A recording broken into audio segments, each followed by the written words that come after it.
d'être parmi vous ce matin. Cette joie, je voudrais que nous la partagions autour de la parole du Seigneur ce matin. C'est un jour particulier, c'est un dimanche particulier, parce que nous avons 3 ou 4 baptêmes qui vont être célébrés ce matin.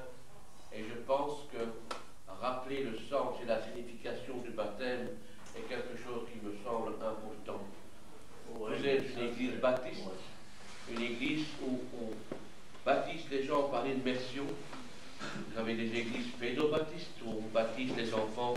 Et je voudrais ce matin simplement vous montrer que le baptême d'adulte a toute sa valeur et toute son importance dans son engagement. Le thème de mon message est celui-ci. Pourquoi le baptême religieux ne nous sauve pas pour l'éternité?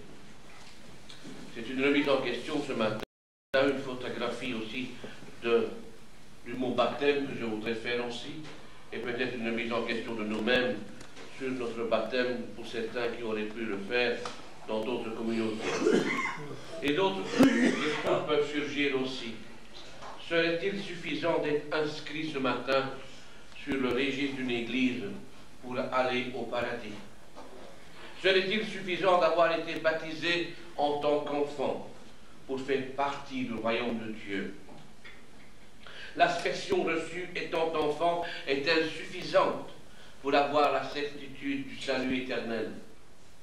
Beaucoup pensent que la religion est suffisante. Les premières traces du baptême d'eau se trouvent dans la Bible, que nous prenons comme livre ayant autorité et matière de foi. C'est le premier livre qui nous parle de cette institution du baptême. Le baptême mentionné est celui, quand vous lisez le Nouveau Testament, qui est pratiqué par Jean le Baptiste.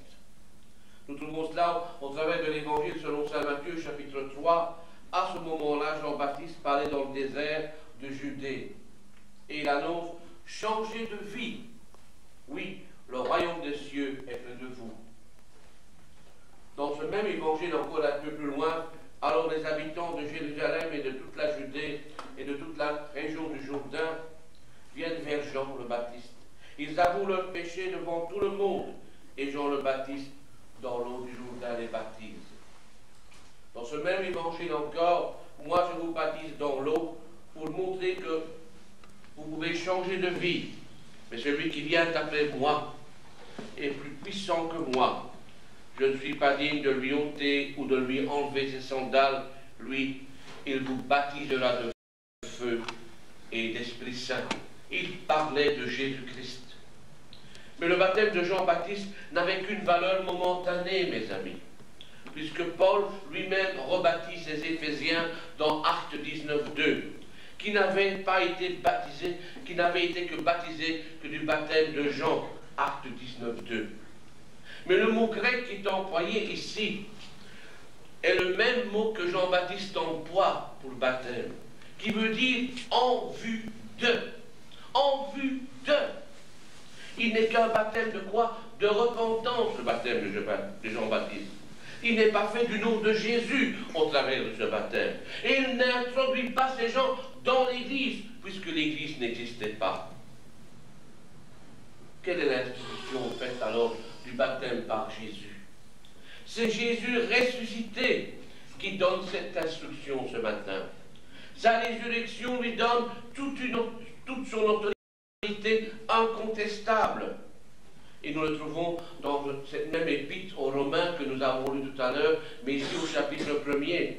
Paul, serviteur de Jésus-Christ, appelé à être apôtre, mis à part pour annoncer l'évangile de Dieu, qui avait été promis auparavant de la part de Dieu par ses prophètes dans les saintes Écritures, et qui concerne son fils né de la postérité de David, selon la chair, déclaré fils de Dieu avec puissance, sur l'esprit de sainteté, par sa résurrection d'entre les morts, Jésus-Christ notre Seigneur.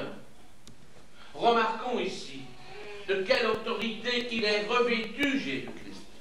Dans Matthieu 28, il est bien dit d'une manière claire, Jésus s'est approché d'eux et leur dit, « Tout pouvoir m'a été donné dans le ciel et sur la terre, allez faire de toutes les nations des disciples, les baptisant au nom du Père, du Fils et du Saint-Esprit, et enseignez-leur à tout observer, tout ce qui est prescrit.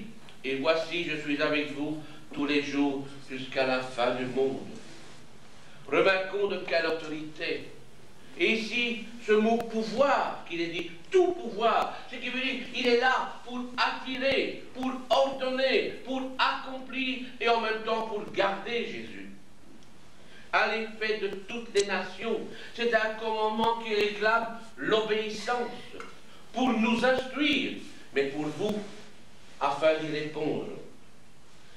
Faites de toutes les nations les disciples. Ne peut être baptisé que celui qui veut devenir disciple de Jésus-Christ, après avoir été enseigné de toutes les nations, pas de différence de race, pas de différence de couleur, pas de différence de conditions sociales. Mais de cela débouche une glorieuse promesse pour celui qui obéit. Je suis avec vous tous les jours. Quel compagnon merveilleux de route que vous aurez avec vous pendant votre pèlerinage ici-bas, pendant votre marche avec lui. Ça, c'est le premier point, l'institution du baptême de Jésus. Mais que nous enseigne le baptême dans le Nouveau Testament? Ce que ne produit pas le baptême, il ne produit pas la nouvelle naissance, le baptême, mes amis. Seule la parole et l'Esprit de Dieu sont capables de réaliser cette œuvre de régénération en vous. C'est un miracle divin. C'est ce que nous dit l'épître de Paul aux Galates, au chapitre 3 et au verset 27. Vous avez été baptisés en Christ, vous avez revêtu le Christ. Et dans cette même épître, au chapitre 6 et au verset 15, ce qui est quelque chose, c'est d'être une nouvelle créature.